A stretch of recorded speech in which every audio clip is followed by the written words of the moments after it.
इसलिए कहता हूं, संसार को सत्य समझने की गलती ना करना। संसार मिथ्या ही है, केवल कृष्ण सत्य है। इसलिए उस सत्य स्वरूप परमात्मा की, सत्यम परम धीमहि, उस सत्य स्वरूप परमात्मा की शरण में हम सभी को चलना चाहिए।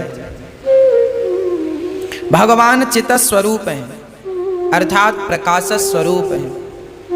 ईश्वर का प्रकाश ही है, इसलिए हम देख रहे हैं। हमारे भीतर जो देखने की शक्ति है, उस शक्ति के रूप में परमात्मा ही तो बैठा है। वो शक्ति चली जाए तो आंखें तो होंगी पर दिखेगा कुछ नहीं, शक्ति नहीं है ना। किसी को पैरालाइसिस हो जाता है, हाथ नहीं हिलता, हाथ तो है पर हिलता नहीं है, मतलब उसके अंदर में जो शरीर को हिलाने डुलाने की शक्ति थी, वो शक्ति उस अंग की निकल कर चली गई। शक्ति गई तो हाथ तो है पर तुम्हारा है भैया, उठा लो, तुम अपने बल से उठा सको तो तुम अपना हाथ भी नहीं उठा सकते। इसलिए केवल भगवान में अपना समर्पण कर दो, इसी से हम जीव मात्र की भलाई है।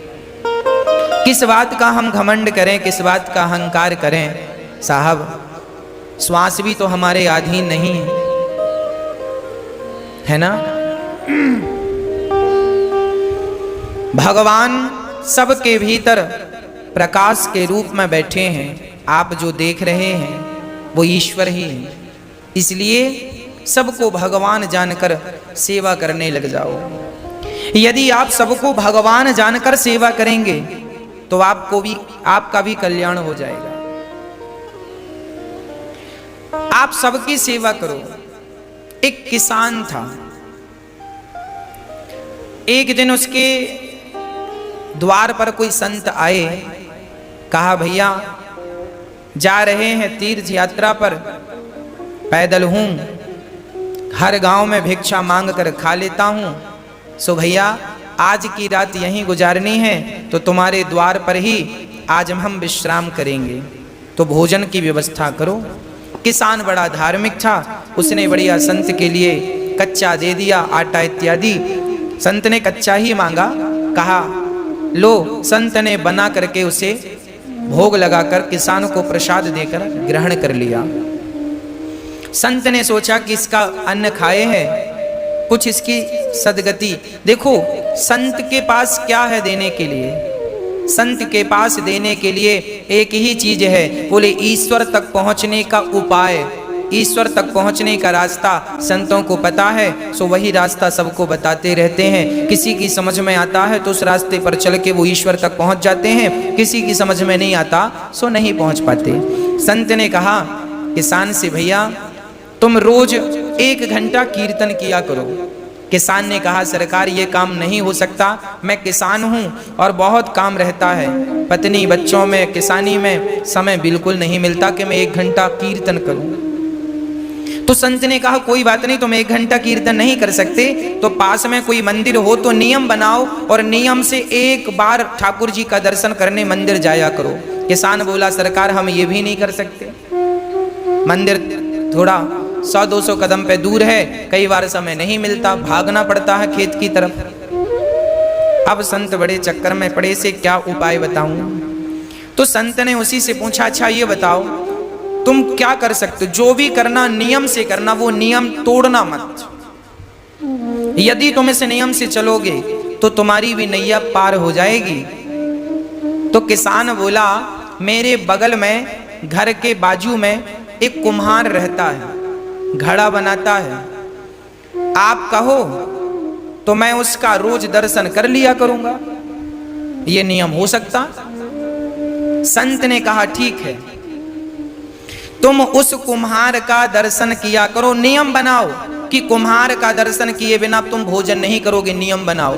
और कुम्हार को इस भाव से देखोगे कि ये भगवान है, और देखकर राम राम जरूर कर लेना भैया, राम राम, और ठाकुर जी का दर्शन कर लेना, उनमें ही वो ईश्वर है ये सोचकर। भले तुम्हें शुरू में ऐसा लगेगा ये कुम्हार है, ये कुम्हार है, पर धीरे धीरे उसे कुम्हार ना कहकर उसे भगवान जानकर उसको दूर से प्रणाम कर लेना, और देखे बिना ये नियम बनाओ कि भोजन नहीं करोगे। किसान बोला ये ठीक है, ये मेरे बगल में है, मैं रोज देख लिया करूंगा, कोई ज्यादा वक्त नहीं लगेगा। संत चले गए, अब वो किसान रोज कुम्हार को देखता और भोजन करता। पत्नी बोलती भोजन तैयार है, बोले अभी आता हूं देख कर। कुम्हार को जाकर देख लेता और भोजन करने बैठ जाता, फिर अपने काम करता। रोज का नियम था उसका। एक दिन उसने कुम्हार को देखा, सो कुम्हार नहीं था। तो कुम्हार की पत्नी से किसान ने कहा, क्यों जी तुम्हारे पति कहाँ हैं, कुम्हार भाई कहाँ हैं? बोले वो तो आज मिट्टी खोदने गए हैं। अच्छा, किसान मिट्टी खोदने गया। पत्नी बोली किसान की आओ भोजन ठंडा हो रहा है, भोजन कर लो। किसान बोला वो कुम्हार से मैंने आज राम राम नहीं की, भोजन नहीं कर सकता, अभी आता हूँ। तो कुम्हारिन से पूछा वो किस तरफ गया है? बोले फलाने खेत में मिट्टी खोदने गए हैं। तो वो किसान दौड़ा। अच्छा, कुम्हार मिट्टी खोद रहा था, तभी अचानक उसको खुदाई करते करते एक सोने का घड़ा मिला, उसमें ढेर सारे सोने के सिक्के भरे थे। अब कुम्हार को सोने का घड़ा मिल गया। अब उसने देखा कि हमें किसी ने देखा तो नहीं। तब तक दौड़ा दौड़ा किसान आ रहा था, और जैसे ही किसान आया तो कुम्हार को देख लिया, और कुम्हार को देखकर किसान वापस जाने लगा। राम राम भैया। कुम्हार को किसान भगवान के रूप में देखता था और राम राम रोज करता था, राम राम। वो किसान जाने लगा। अच्छा, कुम्हार को क्या लगा कि इसने देख लिया, तो कुम्हार ने आवाज लगाया भैया रुको।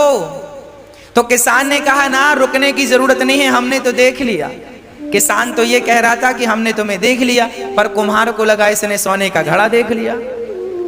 तो फिर आवाज लगाई कुम्हार ने, सुनो देख लिया है सो किसी से कहना मत, आधा तुम रख लो आधा हम रख लेते हैं।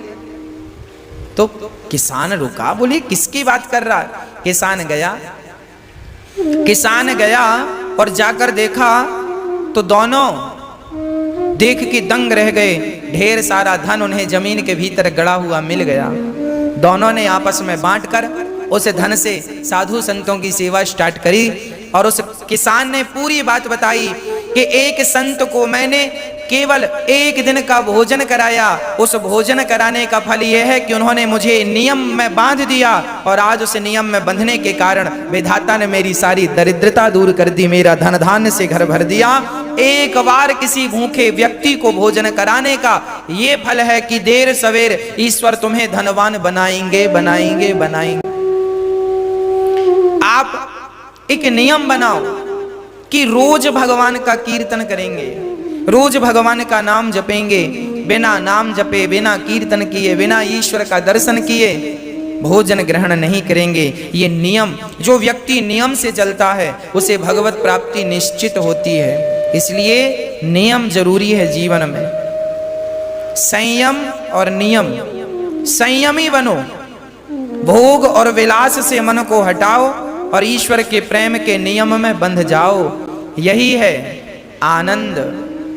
जब व्यक्ति आनंद चाहता है तो भगवान की शरण में जाए तो सारा आनंद से उसका जीवन तन मन भर जाए।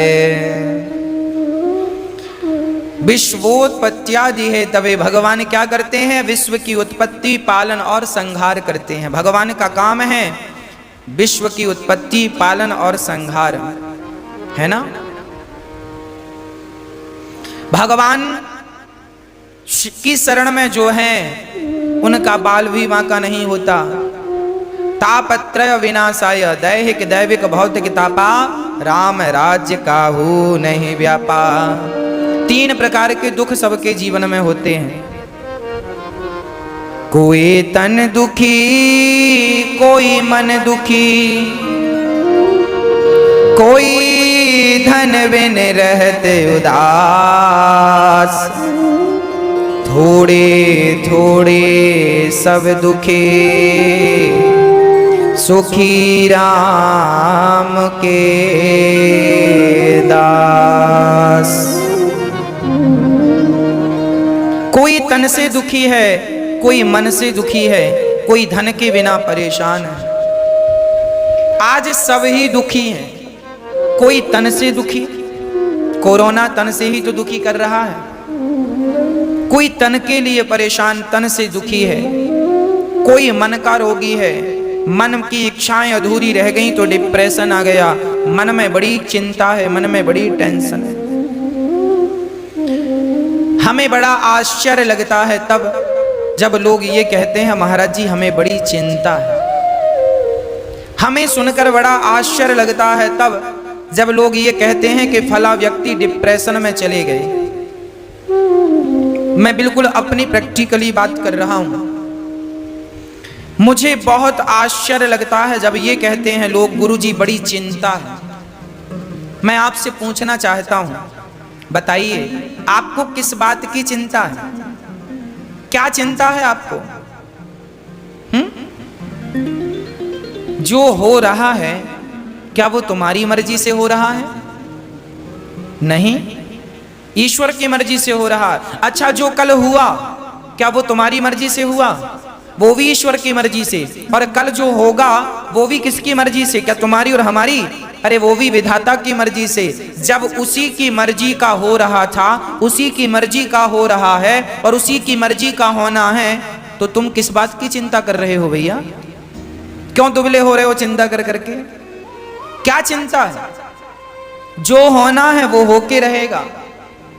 चिंता मत करो, परमात्मा का चिंतन करो, नेगेटिविटी मिटा दो। नेगेटिव जो सोच है आपकी, नकारात्मकता है, समाप्त कर दो। सदा पॉजिटिव रहा करो, सकारात्मक रहा करो।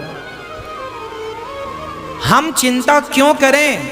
क्या हमारे सोचने से, हमारे चिंता करने से क्या कोई समाधान निकलता है? यदि निकलता है तो हम चिंता करें। जो व्यक्ति चिंता कर रहा है इसका अर्थ यही है कि उसे विधाता पर, भगवान पर भरोसा नहीं है। यदि भरोसा होता तो आप चिंता ना करते, आप चिंतन करते। हे नाथ, होगा वही जो मेरे परमात्मा को, मेरे कृष्ण को मंजूर होगा। जो होना है हो के रहेगा, तो आप समर्पण उनमें कर दो। क्यों चिंता कर रहे हो? सब बढ़िया होगा। आप तो केवल प्रसन्नता से ईश्वर का दर्शन करो, उनका नाम जपो, सब अच्छा होगा। होठों पे मुस्कान बनाए रखो। मैं आपसे निवेदन करूं, एक संकल्प हम सबको लेना चाहिए। सदा प्रसन्न रहने का संकल्प लेना चाहिए। सदा प्रसन्न रहो। सच्चिदानंद रूपाया, ईश्वर आनंद के स्वरूप हैं। एक बात बताओ, जो भक्त सदा मुस्कुराता रहता है, प्रसन्न रहता है, भगवान उस पर जल्दी प्रसन्न हो जाते हैं। एक मैया वृंदावन आई और ठाकुर जी लड्डू गोपाल जी खरीदने के लिए दुकान गई। तो लड्डू गोपाल जी की दुकान में जाकर दुकानदार से कहा, भैया वो वाले ठाकुर जी दो, वो वाले कृष्ण दो। दुकानदार ने कहा, वैसे ही तो ये हैं, इनको क्यों नहीं लेती हो मैया? तो मैया ने कहा, भैया वो वाले गोपाल जी की ना स्माइल ज्यादा है, वो ज्यादा मुस्कुरा रहे हैं, तो हमें वो अच्छे लग रहे हैं। आप भी मूर्तियां खरीदते हैं, आप भी जब गोपाल जी खरीदते हैं ना, तो एक बार उनकी मुस्कान पे जरूर नजर डालते हैं। जिन ठाकुर जी की मुस्कान ज्यादा होगी आप उन्हें ही पसंद करते हैं। जब भक्त को भगवान मुस्कुराता हुआ अच्छा लगता है तो भगवान भी कहते हैं कि मुझे भी मुस्कुराता हुआ भक्त बहुत अच्छा लगता है। जो सदा मुस्कुराता है वो ईश्वर की हर हाल में पूजा ही करता है। इसलिए डिप्रेशन, चिंता छोड़कर ईश्वर के भरोसे रहकर सदा मुस्कुराइए, सदा प्रसन्न रहिए, सदा आनंद में रहिए। ये वक्त भी गुजर जाएगा, ये दुख का वक्त भी गुजर जाएगा। बस ईश्वर का चिंतन और होठों पे सदा मुस्कान बनी रहे। सदा मुस्कुराते रहा करो, सदा हंसते रहा करो। ये हंसने मुस्कुराने का मौका अभी मिला है, हंस लो, मुस्कुरा लो। पता नहीं अगले जन्म में हमें विधाता ने कुत्ता बिल्ली की योनि दे दी तो कुत्ते बिल्ली की योनि में तो हंसा मुस्कुराया नहीं जा सकता। गधा और बंदर बना दिया तो मुस्कुराया और हंसा नहीं जा सकता। ना जाने कौन सी अगली योनि मिल जाए और हम हंसने और मुस्कुराने के लिए तरस जाएं। अभी अवसर है, अभी मुस्कुरा कर ईश्वर का धन्यवाद करो तो आपकी गति बिगड़ेगी नहीं। और आप अभी से बंदर का मुंह बना के बैठेंगे तो अगले जन्म में भगवान बंदर ही बनाएंगे। कई लोग ना हम देखते हैं हंसते ही नहीं, बैठे हैं बंदर का मुंह बना के। एक सज्जन, उनको 1 महीने में 2 लाख रुपए का फायदा हो गया। पड़ोसियों ने कहा, किसी ने कहा क्यों? आप तो बड़े प्रसन्न होंगे, आपको तो 2 लाख का फायदा हुआ। उन्होंने कहा काहे की प्रसन्नता, हम तो बड़े दुखी हैं। बोले काय बात का दुख है? बोले हमारे पड़ोसी को 4 लाख का फायदा हो गया, हमें तो 2 का ही हुआ। लो फायदा हो गया फिर भी वो उदास हैं, फिर भी मुस्कुरा नहीं। ऐसों को भगवान बंदर ही बनाएंगे, जाओ गधा बना देंगे। तुम तो कभी हंसते नहीं थे। अरे भगवान ने ये मनुष्य का तन दिया है हंसने के लिए, खिलखिलाने के लिए, मुस्कुराने के लिए, और आप बस रोते ही रहते हैं टेंशन में, दिन रात टेंशन। भगवान जाने काय की टेंशन है आप। जो होगा वो होगा, उसे ना आप रोक सकते हैं। मैं होनी तो होके रहे, अनहोनी ना होए, और जाको राखे राम जी, मार सके ना कोई। हाँ जी, भगवान पे भरोसा हो, अटूट भरोसा हो, वो भरोसा हो जो टूटे ही ना। हम संसार के लोगों को देखते हैं, भरोसा वो बनाते हैं, थोड़ी सी मुसीबत आई तो भरोसा तोड़ देते हैं। थोड़ा सा संकट आया, संसार का व्यक्ति थोड़ा सा भी संकट बर्दाश्त नहीं कर पाता। संकट आया और उसका भरोसा टूटा, अरे भगवान की जितनी भक्ति की वर क्या मिला, लोग ये कह देते हैं। भगवान भी बहुत मुस्कुराते होंगे, वाह। एक रिक्शे वाले से एक व्यक्ति ने कहा, भैया स्टेशन जाओगे? रिक्शा वाला बोला चलेंगे साहब। कितना पैसा? रिक्शा वाला बोला 30 रुपए लगेगा।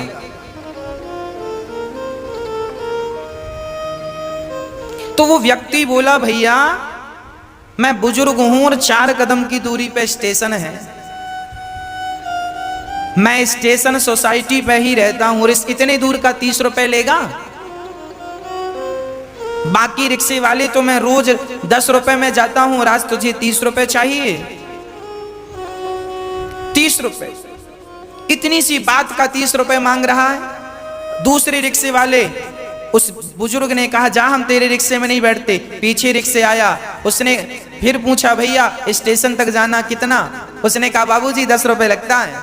अरे 10 रुपए लगता तो ये 30 रुपए क्यों बोल रहा है? सोचो, 10 रुपए का काम है और मांग कितना रहा है? 30 रुपए। उसी तरह हमारी हालत है। हमने भगवान का भजन तो 10 रुपए का किया, हमने भगवान को याद तो 10 रुपए का किया, और मांग कितने रहे? 30 रुपए दे दो भगवान। 16 सोमवार का व्रत किया है, अब 16 सोमवार के बदले मांगा क्या? बहू को बेटा ही होना चाहिए। भगवान शंकर जी बेटी ना हो, 2 बेटी ऑलरेडी, हमने बड़ी श्रद्धा से पूजा किया, पूजा करी 10 रुपए की, और बेटा मांग रही है 30 रुपए का। अब देख लो, लोग अपना बजट नहीं बढ़ाते हो, भगवान से बड़ा बड़ा बजट मांगते हैं। अरे भैया आप भी भगवान से प्रेम ज्यादा करो, प्रेम ज्यादा करो, भक्ति ज्यादा करो, आप अपना बजट बढ़ाओ। जब प्रेम का, भक्ति का बजट बढ़ेगा तो आपको मांगने की जरूरत ही नहीं पड़ेगी, भगवान स्वयं बिना मांगे आपको देते रहेंगे। और भगवान तो सबके माता पिता हैं, उनसे कुछ मांगने की जरूरत नहीं पड़ती। वो सर्वांतर्यामी हैं, वो सब कुछ जानते हैं, आपके बिना कहे समझ लेते हैं कि आपको किस चीज की जरूरत है। आप सच्चा प्रेम कीजिए, भगवान आपको सब कुछ देंगे, है ना।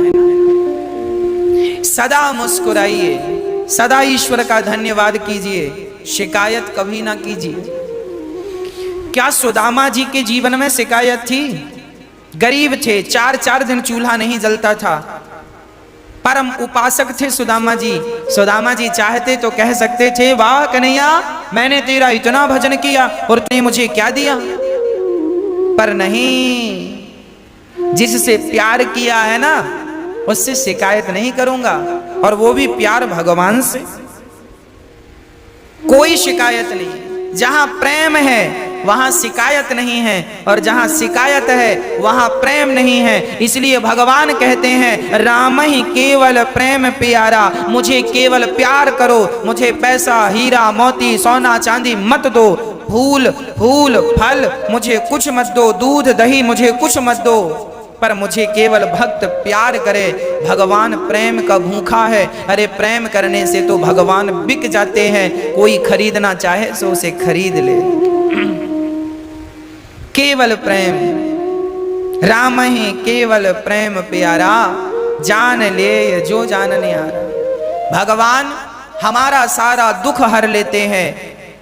कोई तन से दुखी है, भगवान की शरण में जाए सो तन अच्छा हो जाए। एक सज्जन हमसे बोले, गुरुजी ये बात लगभग 2 वर्ष पुरानी है, 2-2.5 वर्ष पुरानी बात हम आपको कह रहे हैं। एक सज्जन ने हमसे कहा, महाराज जी बुजुर्ग थे, उन्होंने कहा कि डॉक्टर ने हमसे कह दिया था कि अब आपका जीवन पूरा होने को है, कभी भी प्राण निकल जाएंगे। तो उन्होंने कहा जब कभी भी प्राण निकल जाएंगे तो हॉस्पिटल से छुट्टी कर दो। उन्होंने कहा घर जाइए। अब वो घर आ गए। वो दादाजी कथा सुनने आए और पर्सनल हमसे मिले और उन्होंने कहा, महाराज जी 3 साल पहले डॉक्टर ने कहा था कि तुम्हारा शरीर कह रहा है कि कभी भी प्राण निकल जाएंगे, पर महाराज जी देखो मैं भगवान की कथाएं निरंतर सुनता था, कीर्तन निरंतर करता था, तो आज 3 साल हो गए, अभी मैं स्वस्थ हूँ, काम भी कर लेता हूँ। डॉक्टर कह रहे थे कभी भी तुम मर जाओगे, और 3 साल से मैं स्वस्थ हूँ, काम कर रहा हूँ। डॉक्टरों के हिसाब से तो मैं मर गया हूँ, अब तो भगवान की दी जिंदगी को आनंद से जी रहा हूँ, इसलिए जो जिंदगी है उन्हीं के नाम कर दी है मैंने जिंदगी। हाँ जिंदगी अब तो मेरी तेरे नाम सावरे, जिंदगी अब तो मेरी तेरे नाम सावरे। बची हुई जिंदगी भगवान के नाम कर दो। जब हम जिंदगी भगवान को सौंपते हैं, उनके नाम कर देते हैं, उनकी चिंता है। इसलिए कोई तन दुखी, कोई मन दुखी, कोई धन बिन रहत उदास, थोड़े थोड़े सब दुखे, सुखे राम के दास। कोई तन से दुखी, कोई मन से, कोई धन के बिना। सुखी कौन? जो भगवान के भरोसे हैं। जो भगवान के भरोसे हैं वो बहुत सुखी हैं। इसलिए भरोसा किसका? केवल कृष्ण का भरोसा। मुझे और किसी के भरोसे की जरूरत नहीं है, किसी के भरोसे की चाहत नहीं है, भरोसा केवल कृष्ण का है।